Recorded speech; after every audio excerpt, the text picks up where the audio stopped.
કાશી નરેશ અને દ્રવિડનો રાજા આ બંને ગાઢ મિત્ર, બંનેની પત્ની મહારાણીઓ, એને પણ મૈત્રી. દેખો રામાયણ શું કામ કરે, બંનેની ગાઢ મૈત્રી, જેને કારણે એકબીજાના સંબંધને એક નવી કલગી ચડે એટલે માટે નાનપણથી જ લગ્ન કર્યા પછી વિચાર કરેલો, મારે ત્યાં દીકરી જન્મે, કાશી નરેશે કહ્યું, મારે ત્યાં દીકરી જન્મે ને તારે ત્યાં દીકરો જન્મે તો મારે તારા દીકરા સાથે દીકરીને પરણાવવી, અને તારે ત્યાં દીકરી જન્મે મારે ત્યાં દીકરો જન્મે તો તારી દીકરી મારા દીકરા સાથે પરણાવવી. મંજૂર. આપણા સંબંધોને ગાઢ બનાવવા, મૈત્રીને સંબંધમાં જોઈન્ટ કરવા. નક્કી. લગ્ન થયું, આગળ વધ્યા. બંને રાજાઓ, બંને મહારાણીઓનો સંબંધ સ્નેહ, પરંપરાનો સ્નેહ હોય એવો સ્નેહ. થયું એવું કે બંનેને ત્યાં દીકરીનો જન્મ થયો. હવે શું કરવું? પણ દ્રવિડનો રાજા જે હતો એને એક પ્રતિજ્ઞા કરેલી પોતાની રાણી પાસે કે જો મારે ત્યાં દીકરીનો જન્મ થશે તો હું આત્મહત્યા કરી લઈશ, હું જીવીશ નહીં, હું મરી જઈશ. કથા છે, મહાત્મ્યની અંદર આ કથાઓ લખાણી. મહારાણીને એમ થયું કે મારે ત્યાં દીકરીનો જન્મ થયો, મારા પતિદેવ દ્રવિડરાજ, એને જો સમાચાર મળશે કે દીકરીનો જન્મ થયો તો એ મરી જશે. કાશી નરેશને ત્યાં દીકરી થઈ, મારે ત્યાં દીકરી થઈ તો સમાધાનના રૂપમાં કેવું જોઈતું હતું કે ભાઈ આ બંને દીકરી છે, આપણો લગ્નની વાત હતી એ ફોગટ ફોગ. પણ વાત એ હતી કે પોતાના પતિ દ્રવિડરાજ એને પ્રતિજ્ઞા કરેલી કે હું મૃત્યુ પામીશ, હું મરી જઈશ. શું કરવું? પોતાની દાસીઓને પૈસા આપી અને દ્રવિડ મહારાણીએ જાહેરાત કરાવી કે મારે ત્યાં દીકરાનો જન્મ થયો. વાત તો એ છે કે પોતાના બાપને ખબર નથી કે મારે ત્યાં દીકરો જન્મો કે દીકરી. મહારાણીએ જાહેરાત કરાવી દીધી પૈસા આપીને, દીકરાનો જન્મ થયો, દીકરાનો જન્મ થયો. રામાયણનું મહાત્મા એમ કે 12 વર્ષ સુધી ખબર ના પડવા દીધી. 12 વર્ષ સુધી. જૂનો જમાનો, નાની વયની અંદર લગ્ન થતા અને 12 વર્ષની વયે આ બંનેનું લગ્ન કરવાનું નક્કી કર્યું. દ્રવિડનો દીકરો અને કાશી નરેશની દીકરી, બંને દીકરી જ હતી. મહારાણીએ કહ્યું કે મારો દીકરો, પણ લગ્ન થતા વાત જાહેર થઈ આ દીકરી છે, દીકરો નથી. લગ્ન કરી નાખ્યા અને કાશી નરેશ ક્રોધાયમાન થયા. તલવાર ખેંચી, જેટલી મૈત્રી એટલી દુશ્મની વધી અને દ્રવિડ રાજને મારવા પાછળ દોડ્યા. દ્રવિડ રાજને ખબર નહીં કે મારે ત્યાં દીકરાનો જન્મ થયો કે દીકરીનો, અને મારવા જ્યારે પાછળ દોડ્યા ત્યારે ભાગતા ભાગતા ભાગતા ભાગતા તુલસીદાસજી પાસે, જ્યાં રામચરિતમાનસ ચિત્રકેતુની અંદર લખાઈ રહ્યું છે, ચિત્રકૂટના ઘાટમાં, ચિત્રકૂટ એના ઘાટ ઉપર જ્યારે રામચરિતમાનસ લખાયું અને એ જગ્યાએ જઈ અને દ્રવિડ રાજે તુલસીના પગ પકડીને એમ કહ્યું, આપ સંત છો બાપ, મને સાધુ સિવાય કોઈ બચાવી નહીં શકે, મને બચાવો. કેમ? આવી ઘટના બની છે. આવો ભાઈ આવો. રામાયણે અકલ્પનીય વાત પૂરી. દ્રવિડ રાજ, હા બાપ, લગ્ન થઈ ગયા? હા, બંને દીકરીઓના લગ્ન થયા. તારે ત્યાં દીકરો જાહેર થયો? હા, મારી મહારાણીનો કપટ દીકરો જાહેર થયો. જા,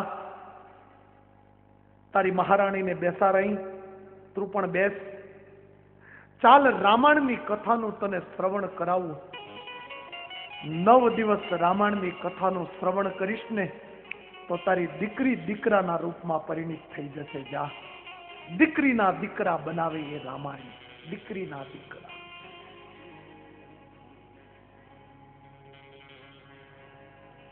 કેમ લાગે છે?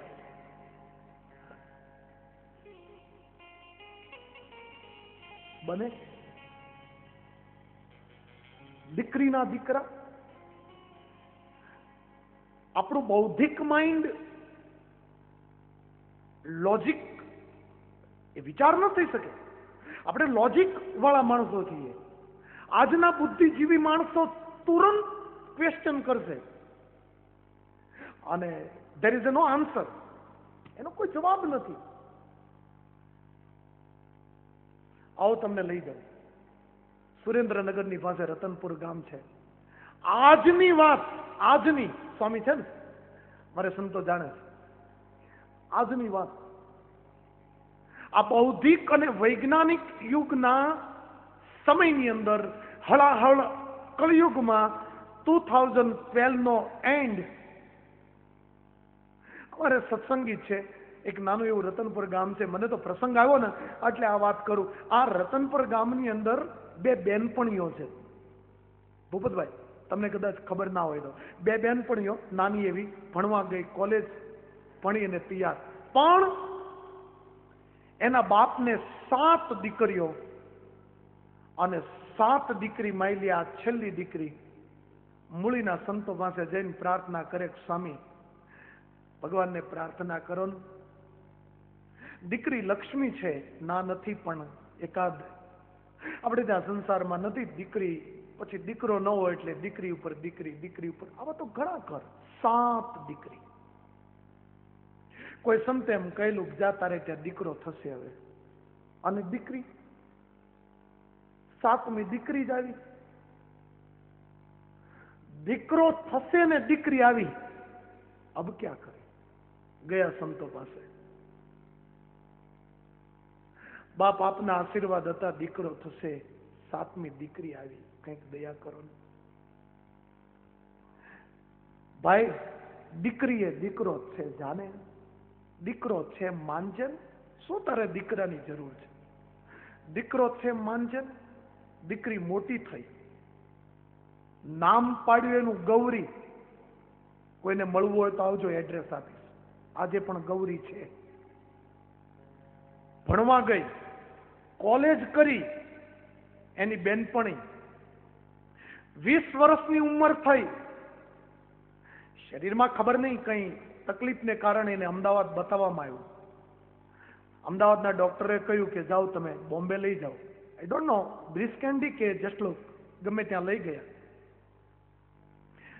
ડોક્ટરે તમામ ચિકિત્સાઓ કર્યા પછી એના બાપને કહ્યું, એક વાત કહું, હા, આ તમારી દીકરીની અંદર પુરુષના અંશ છે, આપ કહો તો હું બધી સર્જરી કરી શકું છું.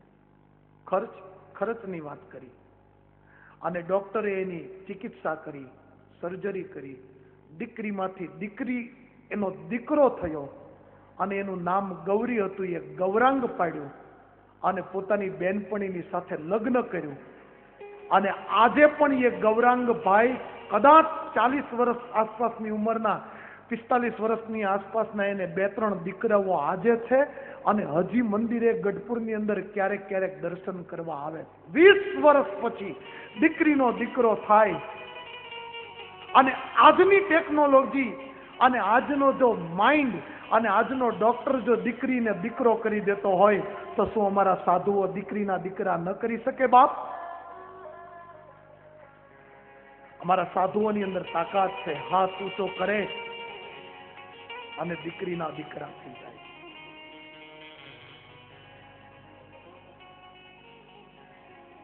રામાયણનો મત છે બાપ. દ્રવિડ રાજે તુલસી મહારાજ પાસે જઈને વંદના કરી. 9 દિવસ સુધી રામચરિત માનસની કથા એનું શ્રવણ કર્યા પછી દીકરીનો દીકરો થયો. દીકરીનો દીકરો. અને તુલસીએ લખ્યું, મંત્ર મહામની વિષય વ્યાસ, મંત્ર મહામની વિષય વ્યાસ, મંત્ર મહામણી વિષય વ્યાસે મંત્ર મહામણી વિષય વ્યાસે કઠિન કરાર બાપ આ વિષયને દૂર કરવા મહામણી ભગવાનનો મંત્ર છે એ મહાન છે. તમામ વિષને દૂર કરનારો નામ માત્રથી વિષ દૂર થાય. મંત્ર મહામણી વિષય જ્ઞાન મંત્ર મહામણી વિષય જ્ઞાન તટકટીન કુયંક ભાલકે તટકટીન કુયંક ભાલકે તટકટીન કુયંક ભાલકે તટકટીન કુયંક ભાલકે મંત્ર મહામણી વિષય વ્યાલકે મંત્ર મહામણી વિષય વ્યાલકે. આવો મહાત્મ્યને વંદન કરી તુલસીદાસજી કથાની અંદર આગળ પ્રગતિ કરે છે. સર્વપ્રથમ બાલકાંડનો પ્રારંભ કરે છે. વર્ણાનામર્થ સંઘાનામ રસાનામ છંદસામપી મંગલાનામ ચ કર્તારો દેવાણી વિનાયકો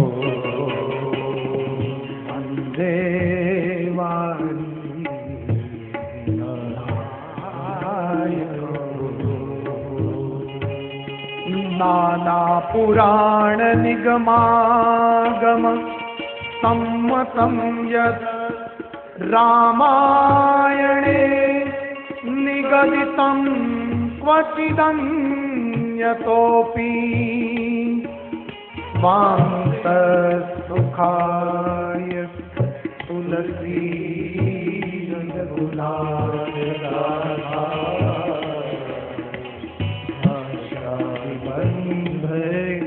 મતિ મંજુલ માતે સ્વાંત સુખાય તુલસી રઘુનાથ ગાથા ભાષા નિબંધ મતિ મંજુલ માત રોતે.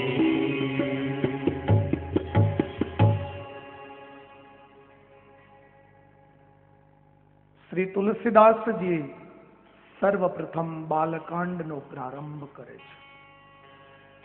વર્ણાનામ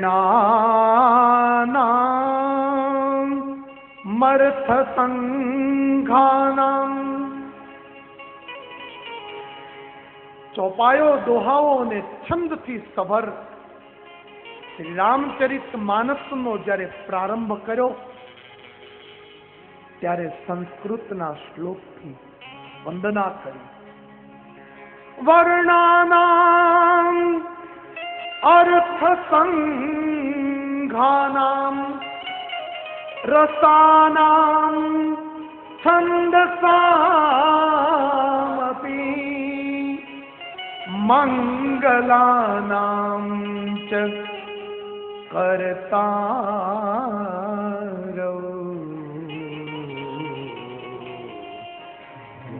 દેવાણી વિનાયકો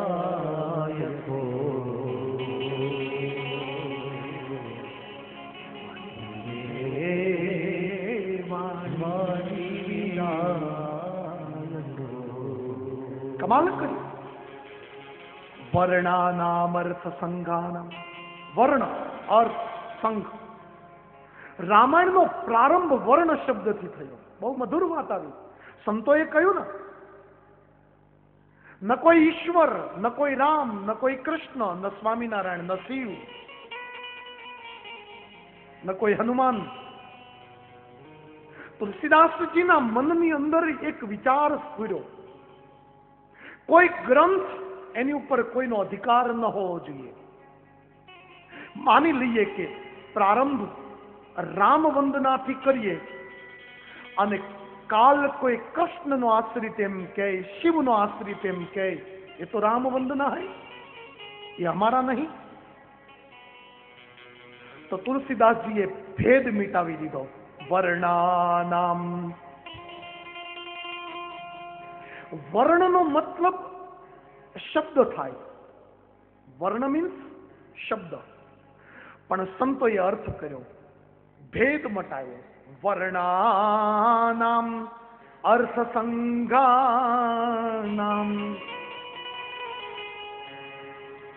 આ તમામ જ્ઞાતિ માટે, તમામ જાતિ માટે, કોઈ જ્ઞાતિ નહીં, કોઈ જાતિ નહીં, ઈશ્વરના દ્વાર સુધી પહોંચનાર જીવાત્મા ક્યારેય જ્ઞાતિ અને જાતિના ભેદની સામે ન જોડે. પહેલી વાત, તમામ શ્રોતાઓ, અહીં રહેલો તમામ સમાજ, રામાયણનો પ્રારંભ, બાલકાંડનો પ્રારંભ થયો ત્યારે ઈશ્વરના રટનમાં જ્ઞાતિવાદને દૂર કરવાનો પ્રયત્ન કરે. हाँ, नो डाउट, मैं जानता हूं जिसको जो काम सौंपा गया वही करे. ब्राह्मण अपना काम करे, वेदगान पठन. जब हमने वर्णाश्रम धर्म गवाया तभी तो ये दुख है. અમે વર્ણાશ્રમ અને ધર્મનો ત્યાગ કર્યો ત્યારે આપણે દુઃખી થયા. અને એટલે માટે હું ચોક્કસ કહીશ કે વર્ણ અને આશ્રમને ધ્યાનમાં રાખો, પણ જ્ઞાતિવાદ એટલી હદે ઉતરી ન જાય કે દુનિયાની અંદર કોઈની અવગણના થાય. કોઈની અવગણના. અહીંયા તો તમામને આવકાર છે. અને સીધી ને સાદી ભાષામાં સમજાય એવી વાત કરું ને તો રામાયણમાં કોઈના બાપનો ઈજારો નથી, કોઈ ગ્રંથ એની ઉપર કોઈની હુકુમત ન ચાલે. એ તો પાણીનું પરબ છે બાપ. અને પાણીના પરબમાં તો તમામ બ્રાહ્મણ, ક્ષત્રિય, વૈશ્ય, શુદ્ર, તમામ જ્ઞાતિનો જીવ આવી અને પાણી પી શકે. વર્ણ શબ્દથી તમામ જ્ઞાતિને સંબોધી અને ભગવાન તુલસીદાસજી એમ કહ્યું, બાબાએ લખ્યું કે અહીંયા બ્રાહ્મણ આવી શકે, અહીંયા ક્ષત્રિય આવી શકે, અહીંયા શૂદ્ર પણ આવી શકે અને અહીંયા વૈશ્ય પણ આવી શકે. રામાયણના શ્રવણ કરવામાં કોઈ જ્ઞાતિ ભેદ નથી બાપ, જ્ઞાતિ ભેદ નથી. સબરી, ભગવાન રામચંદ્રજીની કથા આપણે લેશું ને ત્યારે સબરી જ્યારે ભગવાન રામને વંદના કરે ને ત્યારે સબરીએ કહ્યું, અધમ તે અધમ અધમ વિનારી, અધમ તે અધમ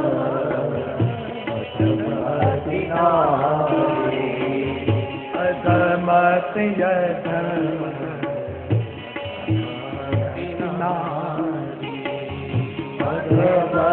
અધમ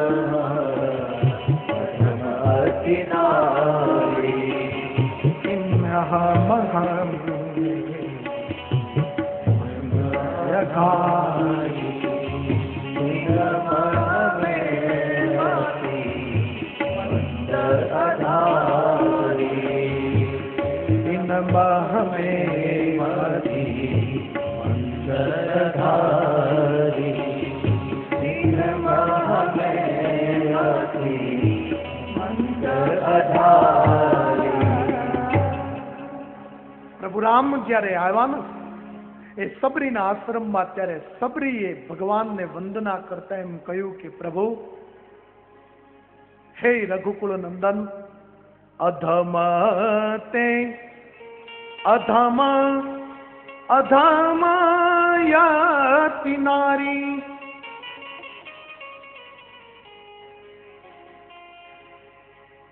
પોતાની જાતને અધમ બતાવી.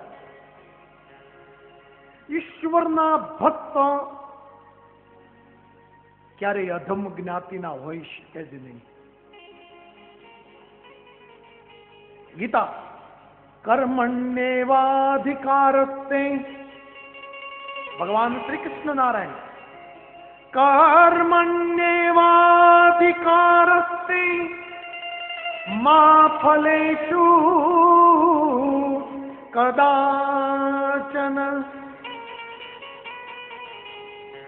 જન્મના જાયતે શૂદ્રો.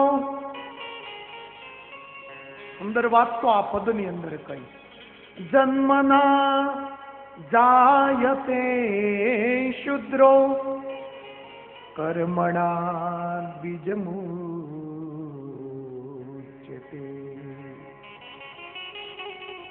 ભગવાન કૃષ્ણએ કહ્યું કે કદાચ જન્મથી જ્ઞાતિથી શુદ્રને ત્યાં જન્મ ધારણ કરીને આવ્યો હોય, પણ કર્મણા બીજમુચ્યતે, કર્મથી એ બ્રાહ્મણ કહેવાય છે. એક વાત યાદ રહે, આપણે ત્યાં બ્રાહ્મણોની વંદના હોય છે. હમણાં હું વંદના પ્રકરણમાં બ્રાહ્મણોની વંદના કરીશ.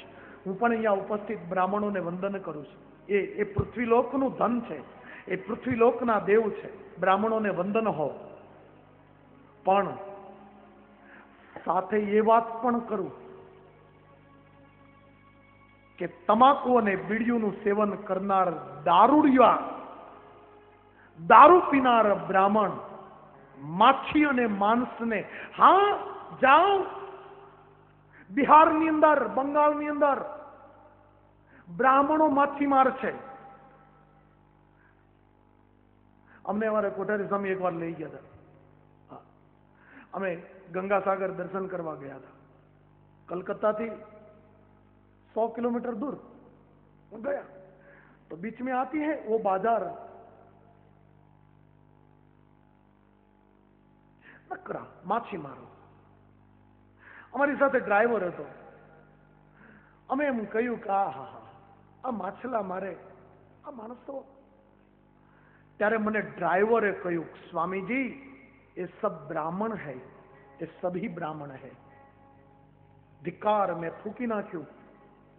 એક બ્રાહ્મણ જ્ઞાતિના માણસ માછી મારે, એ માછલા વેચે? ધિક્કાર.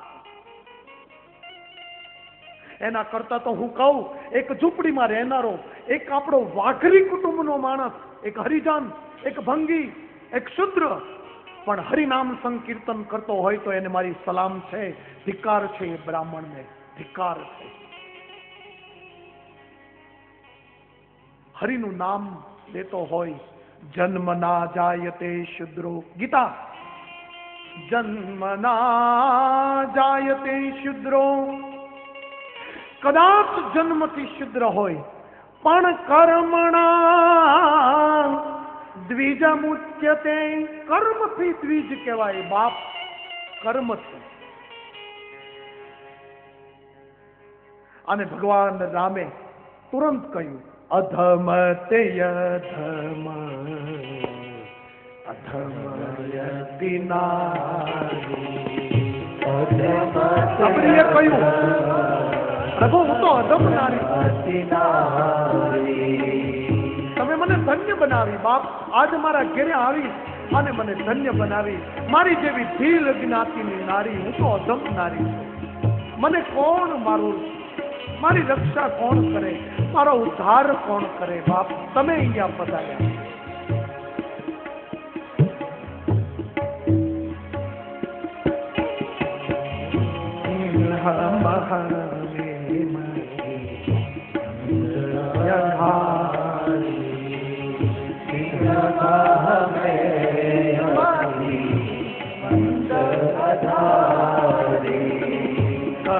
રઘુપતિ સોનુ સ્વામી નિબાતા.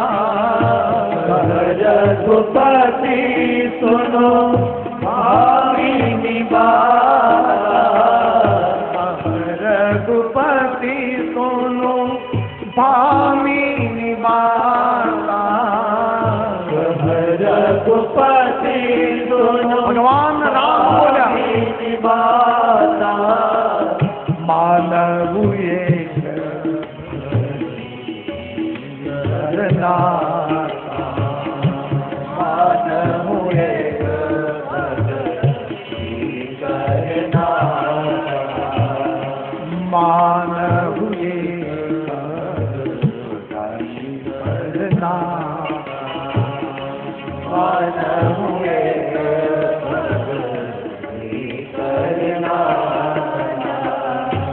जाति पाति कुल धर्म बढ़ाई जाति पाति कुल धर्म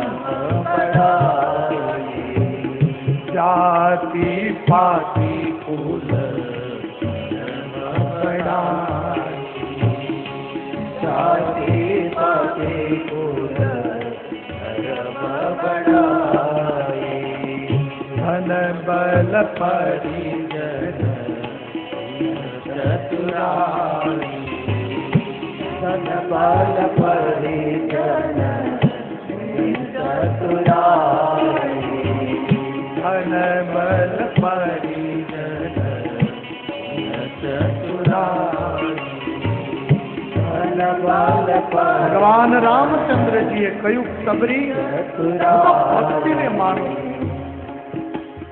ભગતિ નર સોહઈ જૈસા भगति नर सोहई जैसा भगति नर सोहई कैसा भगति नर सोहई जैसा बिनु जल बारी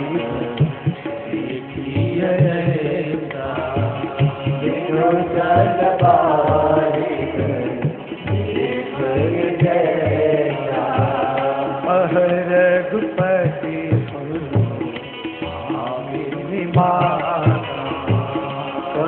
रघुपति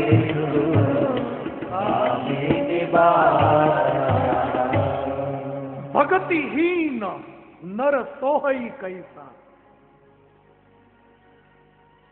ભગવાન રામ શબરીને કહે છે હા હા સબરી નહીં તું તો મારી ભક્તા છો સબરીએ કહ્યું કે બાપ હું તો અધમ છું અધમ તે અધમ અધમયતિ ના હા નહીં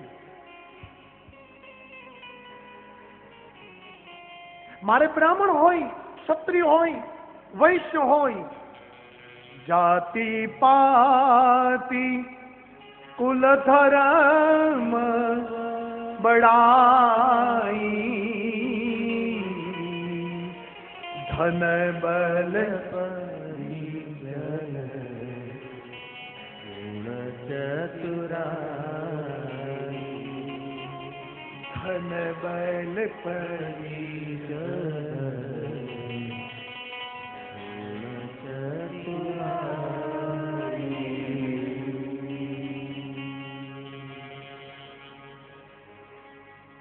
ઈશ્વરના દ્વાર ઉપર જવા માટે કોઈ જ્ઞાત કોઈ જાત કારણ નથી બાપ એ તો સમર્પણનું દ્વાર છે ત્યાં સમર્પિત થવાનું હોય કાયેન વાચા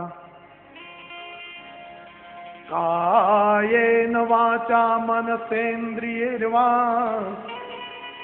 बुद्ध्यात्मना वा प्रकृते स्वभावात् करोमि यद्यत् सकलं परस्मै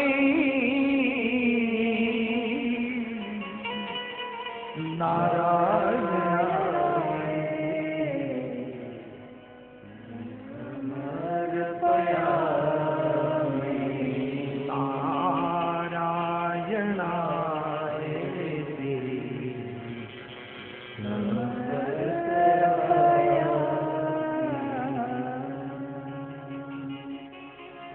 એટલા માટે તુલસીદાસજીએ વર્ણાનામ અર્થ સંઘાનામ કહી. આ જગતની અંદર જેટલા જેટલા અધમ છે પણ ઈશ્વરના ભક્ત છે ને, જેને ઓળખ્યા, ઈશ્વરને ઓળખ્યા, એ તમામનું કલ્યાણ થયું. તમામનું કલ્યાણ. ખાલી રામને નહીં, સમાજની પ્રતિષ્ઠાને ઓળખી, સમાજમાં સ્ત્રીત્વના અસ્તિત્વને ઓળખ્યું, તમામના કલ્યાણ કર્યા. ગીતાય ધમા ખગ આમિષ ભોગી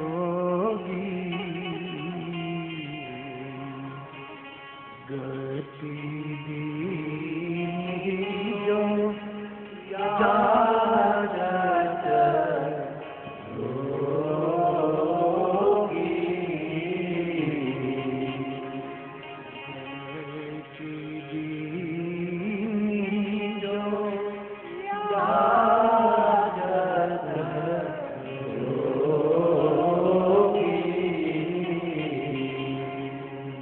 કોમળ ચિંતાયતી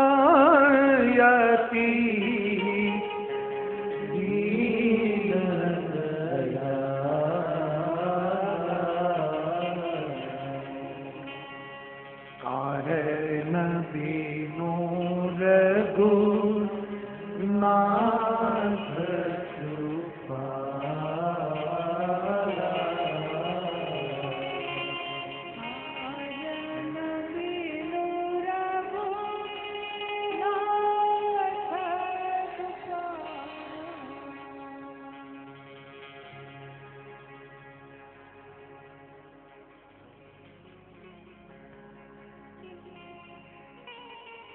ભગવાને ભેદ માત્ર મિટાવી દીધો. ભેદ માત્ર.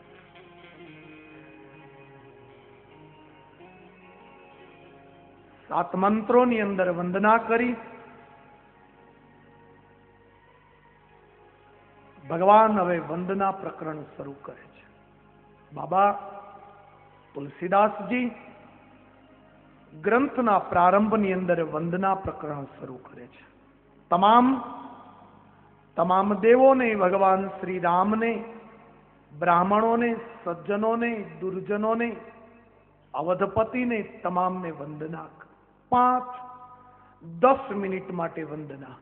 બંદવ ગુરુ પદ પરમ પરા, બંદવ ગુરુ પદ પરમ પરા,